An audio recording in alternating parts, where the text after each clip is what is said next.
Yo famille, j'espère que vous allez bien. Bienvenue chez MVP Foot. On commence le journal des éléphants. On a monsieur Jean-Philippe Auria de la ET3 qui estime que Jean-Miguel Seri, 33 ans, qui évolue à Hull City, n'a plus sa place en équipe nationale du FAI MS. Voilà. Il s'explique, il dit: je trouve inconcevable qu'à plus de 30 ans, celui qui doit apporter la sérénité à ce milieu de terrain par son placement, ses relances, puisse être frileux quand il est sous pression. Dès qu'il est sous pression, il a des difficultés dans les transmissions des balles. Il met tout le monde, toute l'équipe en danger. On a vu face le Bénin, il n'avait aucun danger, mais on a vu ce qui se passe et ce que ça a donné. J'estime qu'après l'erreur face au Mali, faire encore 2 erreurs sur les 2 rencontres dues à un excès de confiance, ça met en danger l'équipe et l'entraîneur devait revoir son cas. Voilà, ça c'est un consultant sportif qui a dit cela. Et vous, qu'est-ce que vous en pensez? Est-ce qu'il a raison ou il n'a pas raison? Donc écrivez en commentaire. Moi, je vais répondre après. Ensuite, on a une très belle nouvelle. On a Seko Fofana qui a été buteur avec son club Al Ettifaq. Ils ont joué contre le club de Sech Auré Al Ali et ils ont fait 2-2. Seko Fofana était le meilleur joueur de son équipe et on voit que notre champion d'Afrique est en train de reprendre son niveau de lance. Aussi, voilà Wilfried Kanga, l'un des meilleurs Ivoiriens dans le jeu dos au but. Voilà, donc actuellement on cherche un attaquant digne de ce nom qui va essayer de suppléer Aller, et je pense que selon MVP Foot, Wilfried Kanga est le profil idéal pour suppléer Aller. Pourquoi? Parce qu'actuellement il est très en forme et actuellement il est courtisé par Everton et ils ont pratiquement les mêmes styles, pas les mêmes styles de jeu, mais bon, en termes de jeu d'auto-but, il peut rivaliser avec Sébastien Aller. Donc ça va vraiment aider nos ailiers et nos milieux qui en sait tous qu'ils aiment se projeter en avant. Donc écrivez en commentaire qu'est-ce que vous pensez du profil de Wilfried Kanga. Est-ce que c'est le parfait suppléant de Sébastien Aller? On continue avec la Côte d'Ivoire qui a U16, qui a battu l'Argentine U16. En tout cas, c'est une très belle victoire et rendez-vous le samedi 30 mars. Donc l'Arabie Saoudite va jouer contre la Côte d'Ivoire. En cas de victoire, ça va vraiment chauffer. Si la France aussi, comme on appelle, gagne l'Argentine, il faut vraiment prendre le premier de cette poule. Donc, j'aimerais qu'on puisse supporter, soutenir nos éléphants parce qu'ils doivent marquer énormément de buts. Ils doivent marquer peut-être 6 buts comme ça contre l'Arabie Saoudite. L'Arabie Saoudite, ils ont distribué les buts contre la France et contre l'Argentine et pourquoi pas contre la Côte d'Ivoire, ce qui est sûr. On attend et on espère qu'ils vont distribuer les buts et nos poulains vont aller en finale de cette compétition.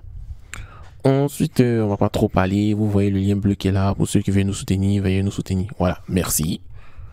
Et on vous présente Bayo Vakun, il est buteur avec son club Watford en Ligue 2 anglaise, en Championship. En tout cas, c'est un attaquant qui est très très en forme aussi. Donc je pense que les gens de la FIF et les gens de Tonton Faye sont en train de le regarder.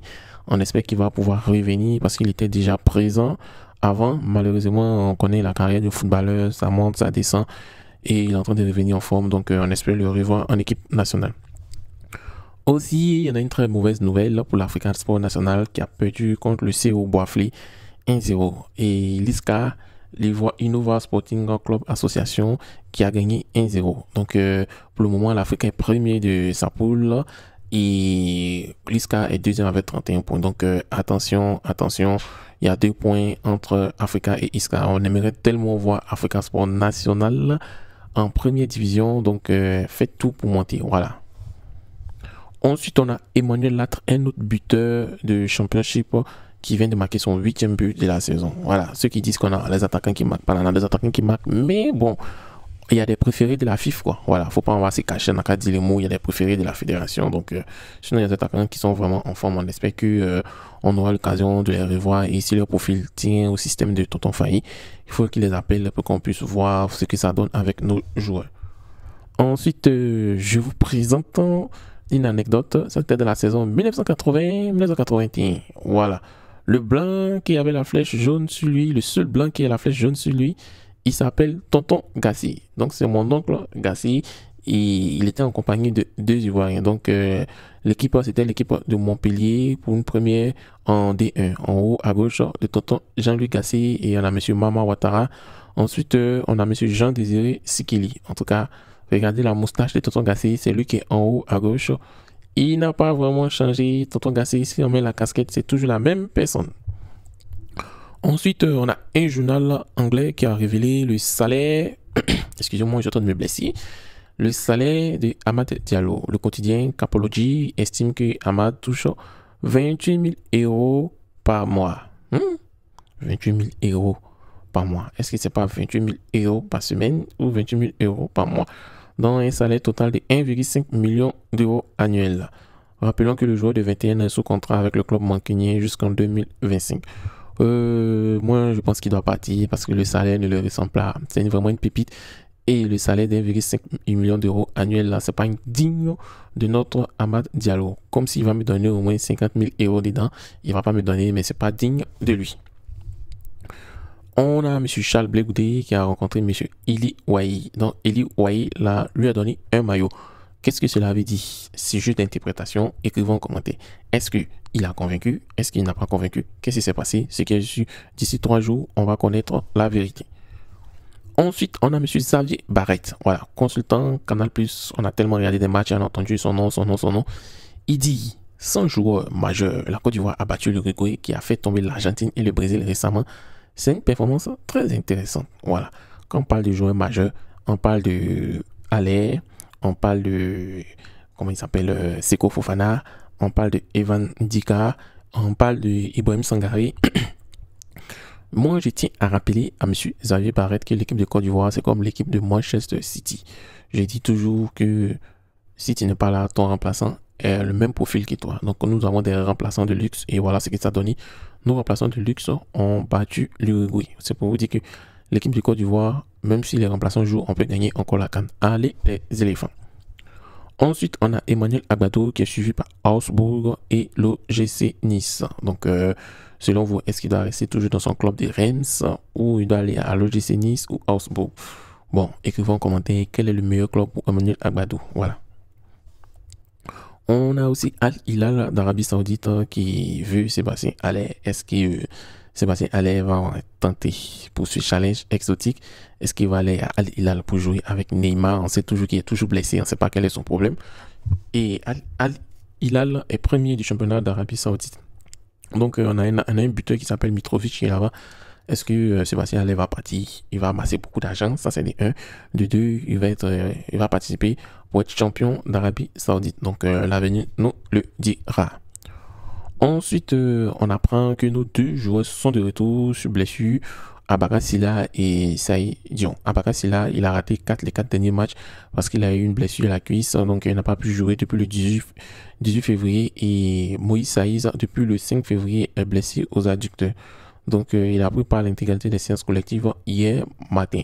Et les 2 joueurs sont nés en Côte d'Ivoire et pourraient faire leur retour dans le groupe strasbourgeois dès la réception du stade Rennais dimanche. Donc, ils seront dans le groupe pour affronter qui? Notre éléphant Guela Douy. Voilà, donc on espère que ça va être un match proprement disputé.